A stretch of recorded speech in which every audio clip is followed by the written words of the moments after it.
un honneur en fait de la part de l'artiste et c'était aussi une fierté pour la population congolaise parce qu'il a obtenu une grande distinction, s'il faut le dire ainsi, dans la culture congolaise. Le président lui a donné en fait ce titre donc qui lui rend pas le moindre en fait sur le plan culturel de la République démocratique du Congo.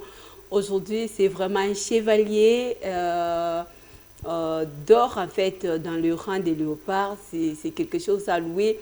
Mais nous le savons bien que la culture comme étant l'art n'a ni frontières, ni province, ni distinction.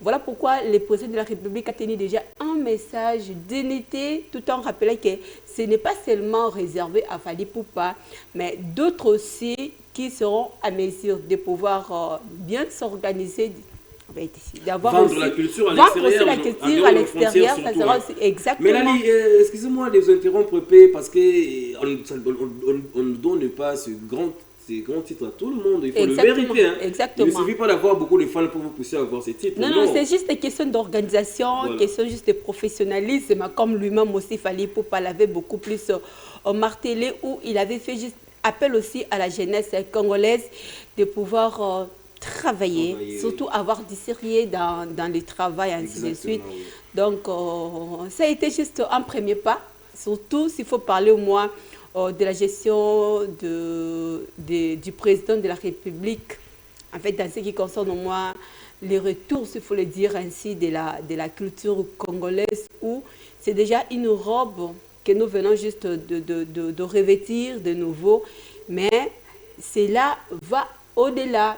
Ce n'est pas question juste de musiciens, mais de peintres aussi, des écrivains, artistes et comédiens. Donc vous tous, vous êtes censés au moins de pouvoir vendre l'image de la culture congolaise pour que vous soyez aussi honorés demain. Peut-être que ce sera aussi le tour d'une dame. Pourquoi pas une dame? Pourquoi pas une dame? Il faut toujours, il faut toujours beaucoup travailler parce que c'est le fruit du travail qui procure ce genre de médaille. Exactement. Ce genre de décoration. Donc, sans travail, on ne pouvait pas y arriver. Voilà pourquoi il faut beaucoup travailler, il faut beaucoup bosser pour vendre notre culture en dehors de nos frontières.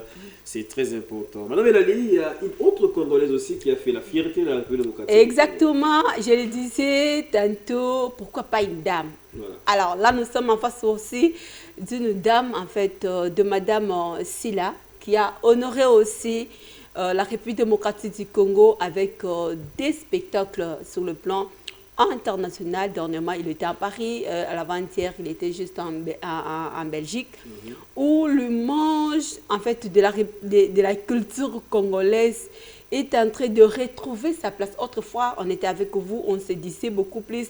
Nous manquons de salles de spectacle, nous manquons une place considérable sur le plan international dans les domaines en fait de la promotion, de la vulgarisation de la culture congolaise. Cette fois-ci, nous sommes honorés avec l'une de nous aussi, Sila Bissalou, artiste et comédien, mais qui a essayé aussi de donner un autre goût sur le menu international. On va prendre aussi cet élément et suivre sa réaction, les spectacles.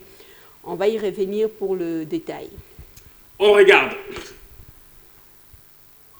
namoni pasi na mobali na mboko na lala te donc des ans na fona sepela libala ngana za na kimia nalingi yo mama oya tela mwana na bolo tanga malala okay wolobi tango silisi fozwa ocha na se ya lifeka oyo zolo belebengo munyinga na yo oyo zo manke munyinga na yo mama la zo manke otela wala kisaso rale ka mobali na ngai so zolo bakanga tana se ya lifeka boni busoto boye boni busoba boye oyo zo sakana sazanda ko ya mobali na yo biso na mboka na biso soki ya bandi yo akeyileka kosala nini elote mama ngana osala ngote kiamba na